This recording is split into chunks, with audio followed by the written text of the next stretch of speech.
in history. And I'm pleased that I can make good on a promise. Said I would try and bring him back for today. My friend and colleague from the Independence Institute, Rob Natelson.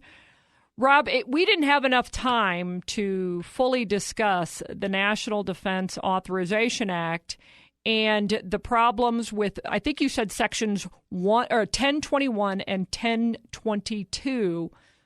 And we already have all of the audio up, and folks can go back and listen to that again. And we've talked about it in the past. But one of the things, and you said this, is that, and we related it to the Weld County Commissioner's resolution on the National Defense Authorization Act. But one of the things you said is that you wished that these resolutions that are popping up, or at least the Weld County resolution, had mentioned the Sixth Amendment. Tell us what the Sixth Amendment is and why it matters to these resolutions in the National Defense Authorization Act. First, Amy, let me say it's an honor to be back with you. The particular resolution adopted by Weld County Commissioners recites, it makes it sound like this whole thing is just a jurisdictional conflict. The resolution says that the board opposes the authority, quote, for the reason that the board believes the authority to detain U.S. citizens on U.S. soil must be reserved for and limited actions taken by federal, state, or local civilian law enforcement personnel. Snore, okay? Now, let me tell you what the real battle is for. The following is not yet the Sixth, but the Fifth Amendment to the Constitution. No person shall be held to answer for a capital or otherwise infamous crime, and that would include terrorism or treason, unless on a presentment or indictment of a grand jury, except in cases arising in the land or naval forces. And the Sixth Amendment, in all criminal prosecutions, the accused shall enjoy the right to a speedy and public trial by an impartial jury of the state and district wherein the crime shall have been committed, which district shall have been previously ascertained by law, and to be informed of the nature and cause of the accusation, to be confronted with the witnesses against him, to have compulsory process for obtaining witnesses in his favor, and to have the assistance of counsel for his defense. Those are the age-old rights that are at stake here, Amy. Those are the rights for which our forefathers, including those in the American Revolution, fought, and those are the rights that the Congress and the administration are trying to take away through this particular law.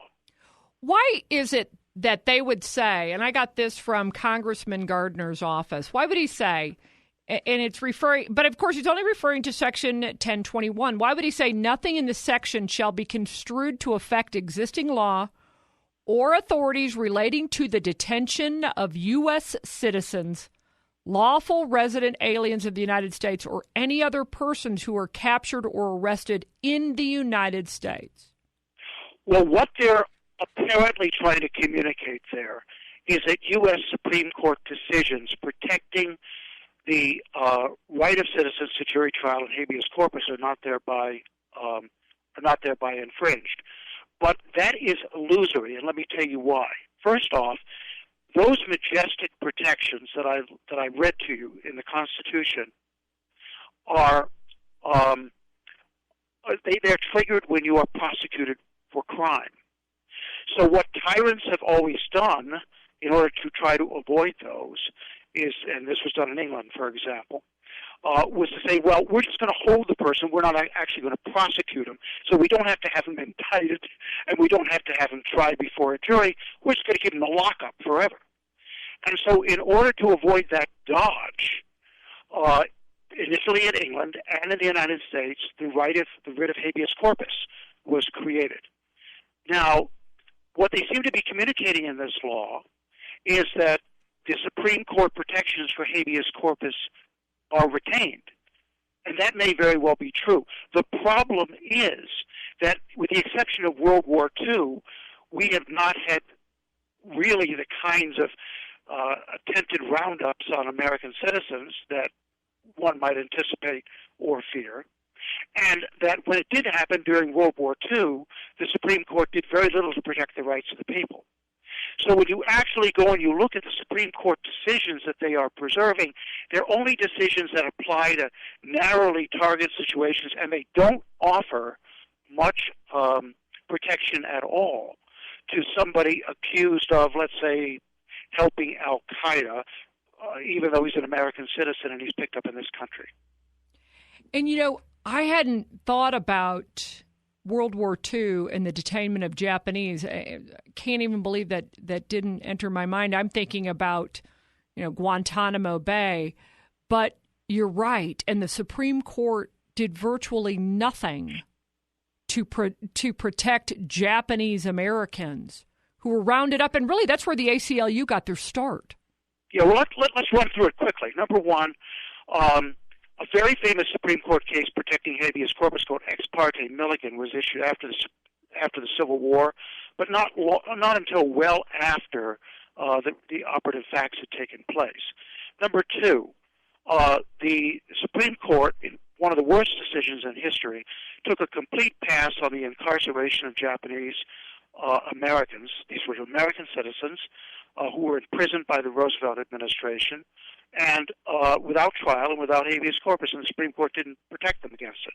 Number three, during World War II, the Supreme Court issued a case called Ex parte Quirin, upon which the Obama administration is now relying, which upheld the detention of an American citizen accused of being a saboteur for the Germans, upheld his trial in a secret military tribunal with his subsequent execution by shooting. Okay? Now that offers American citizens little or no protection at all. And later on, by the way, Supreme Court justices and others acknowledged that both the Quirin decisions and the Korematsu decision, which upheld the detention of the Japanese Americans, that they were bad decisions. Everybody recognizes, or most people recognize, they're bad decisions, but at least the latter one, Quirin, is one the Obama administration and Congress are relying on today. Then if you go more recently, you look at the Hamdi decision of 2004, and I said on Tuesday that did not acknowledge a right of habeas corpus. I shouldn't have said that. It did technically acknowledge a right of habeas corpus, but it gutted it of all force. It allowed an American citizen to be who claimed he was not an enemy combatant his case to be assessed by a tribunal in which hearsay evidence was admitted, in which the burden of proof was on the prisoner, not on the government, and the court strongly intimated a secret military tribunal would be an okay way of doing this. This is obviously not Fifth and Sixth Amendment. And then you have the case of Jose Padilla, who was an American citizen who was locked up in this country, apprehended in this country, not in the war theater like Hamdi was, and he eventually got a right to civilian trial at which he was convicted, but the government, in this case the Bush administration, strung it out for years. And this guy was in this lockup. Initially his relatives apparently, and friends weren't even told about it. They didn't know where he was. They just locked him up, salted him away without trial, and then fought a rear guard action for years and months to prevent him from getting the trial that he was constitutionally entitled to. You know what? So but Rob, here's what these are the decisions, or this is the mode of action that this law is saying we're preserving. But Rob, here's what they're going to say. They're going to say, but these are terrorists. These are just terrorists. Why do we care about terrorists? Well, in the first part, we don't know they're terrorists because we haven't had a trial. These are people that the government says are terrorists, okay? The government claims they're terrorists, and the government may be right. I mean, Padilla, for example, was convicted. But the fact is that, number one, ultimately, secret trials and lockups without hearings or with minimal hearings are really not a very good way of getting to the truth. It's not just that we, as free people, are entitled to these rights. It's also that open and public trials before juries are the best way of getting to the truth.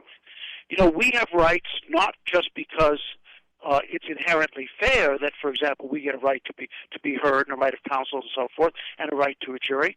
It's not just because it's fair; it's also because that system works well. For years, people said, "Well, dictatorship is a really nasty system, but it's efficient." We now know that dictatorship is horribly inefficient. Nazi Germany was a very inefficient country. The Soviet Union was notoriously inefficient. This is not only a tyrannical way of proceeding, it's also a lousy and inefficient way of proceeding. We have to take a